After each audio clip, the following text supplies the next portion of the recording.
What you're probably right. What it makes, Going through this. See ya.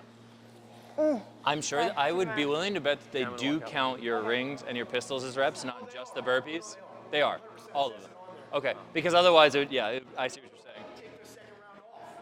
That's why I was like, Yeah, it says Yeah. max reps. It doesn't say max burpees. Yeah. It says score is, No, you're fine. score is total reps. This is better this way. What are you gonna do on the competition floor if you can't get out of your vest? Yeah, well, let's do it now. Thank you. That's good. That's perfect. You needed that. Yeah. So, I mean, this is the second workout on day one. So you do have a lot of time to be able to recover before workout 3. But I think what's gonna be interesting is you've got a ring muscle up complex that's super challenging with your pressing mechanisms, pressing muscles. And then workout 3 is Linda with fucking heavy dumbbells, bench press. You're gonna see without question that that's gonna affect people. There's gonna be a carryover from workout 2 to workout 3. And as hard as those dumbbells already are, they're gonna be that much harder, Linda being the first workout of day 2. So it's gonna be really challenging. I'm excited to see it because again, this is, we say it's finding the fittest. In a way, it's survival of the fittest. So you have to see who's able to recover and able to execute, with the intensity of one workout to the next. That's okay, I tightened that one a little bit. I did a without it. It'll humble you. Just do a muscle up first.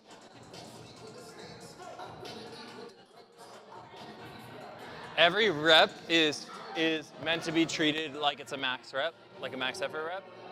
Okay, because your hips and your transition pull have to be harder.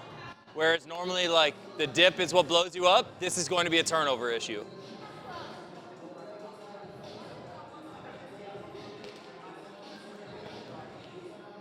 Good. Yep. Hard.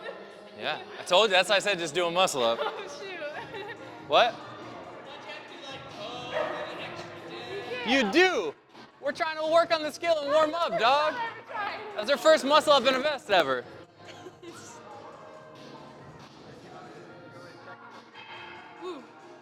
That's how your swing always looks. Okay.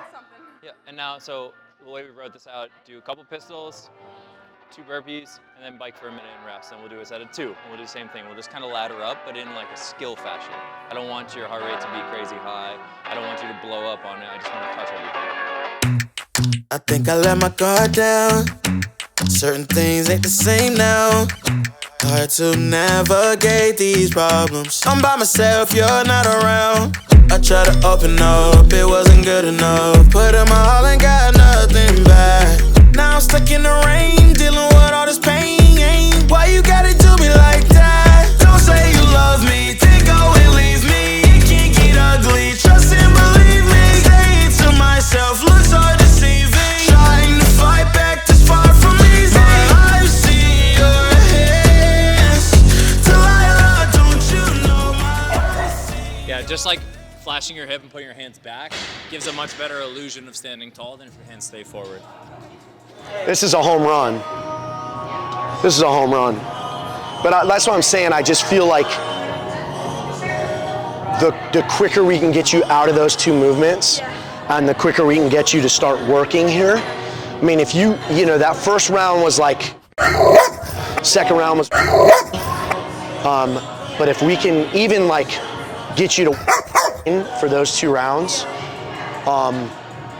my God, I mean, a minute, seconds, Well, because I feel for you, like the issue, like your false grip allows you to transition so much easier. Yeah. And then if my pull starts to go, I just go to the regular. Right. But yeah, to me, there's no limiting factor for you other than just pistol speed, which we'll just really focus on hammering. Yeah.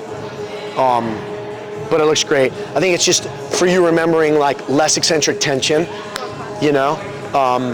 almost like, thinking of like in a wall ball where you're just bouncing out of it is, fuck your knees. Who needs knees? You know what I mean?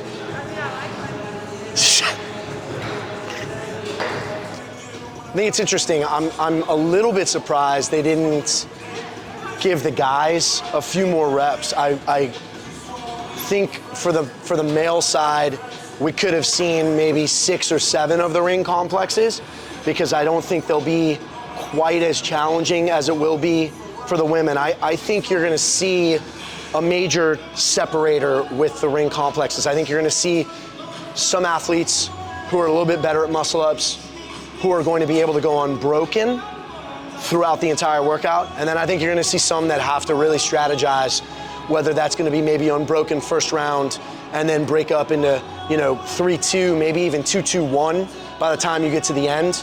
And you're probably gonna see some people out on the floor, especially on the female side, that won't even get to the burpees, I think, by round 3. So figuring out what your capacity is with that ring complex is going to be very important, specifically on the female side. What I'm interested to see is how badly the burpees affect the muscle ups in rounds 2 and 3, because I think without question you're going to see people come out hot, and then round 2 they're going to look like they hit a brick wall. And I also think we need to, again, what's interesting about them releasing the workouts but not talking about standards and not talking about flow is we don't really know what the flow and what the details are to a lot of these workouts. So it's left to interpretation. And until they actually start competing next weekend, we won't know the ins and outs and the intricacies of every single workout. So right now we're assuming that it's gonna be a ruck. It says ruck, but is it a ruck? Is it a vest? Is it all weighted in the back? Is it weighted in the front? Is it going to have a belt so that people aren't hitting themselves in the back of the head with every single ruck, which we've seen so far with some of our athletes? They had to like jimmy rig something so they're not knocking themselves out when trying to test these workouts. But I think ultimately, if you're good at the ring complex, then this is an opportunity for you to be really, really good at these workouts. So should be fun, and it's a lot of skill. Don't say you love me, then go and leave me. It can't get ugly, trust and believe me. Say it to myself, looks are deceiving. Trying to fight back, just far from easy. Visualize. It would be good to go at around 5, because then you're only gonna have a minute for a second one, okay?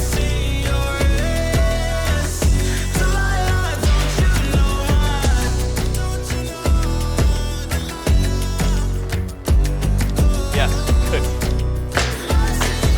Good, you gotta load it yourself, so you gotta be fast. Still curious about the details of this one, because the way I look at it and the way we're reading it is, you run your 800, in the remaining time, it's a 6-minute cap, it's a 1-rep max snatch. People who are really, really, really strong could almost walk the 800, walk up and smash the snatch. There's gonna have to be something where the 800 matters. So I'm curious, is the 800 gonna be the tiebreaker? Is it gonna, so that would matter. Like, you get a lot of people who tie and then it goes to the scorecard of who had the faster 800. Is the 800 gonna be on a runner, or is the 800 gonna be a shuttle run? That makes a big, big difference. So still a lot of questions about test 4. Not a lot of questions about test 5. Test 5 is you better fucking send it. And if you don't send it, you're gonna be left in the dust. It's gonna be touch and go snatchies, and it's gonna be send that 800, and we're gonna see who, essentially can hold up. But that's gonna be super nasty. You've got 2 workouts this weekend that you're gonna see people crawling off the floor. Specifically, it's gonna be test 5 and test 7, which are essentially like, you better fucking go. So it's gonna be interesting to watch. Let's assume it has to be off the ground before that 6-minute mark, but don't make it too close, okay? So at 50, you take your breath, you step up and start your routine. You got time. You got 5 seconds before you need to.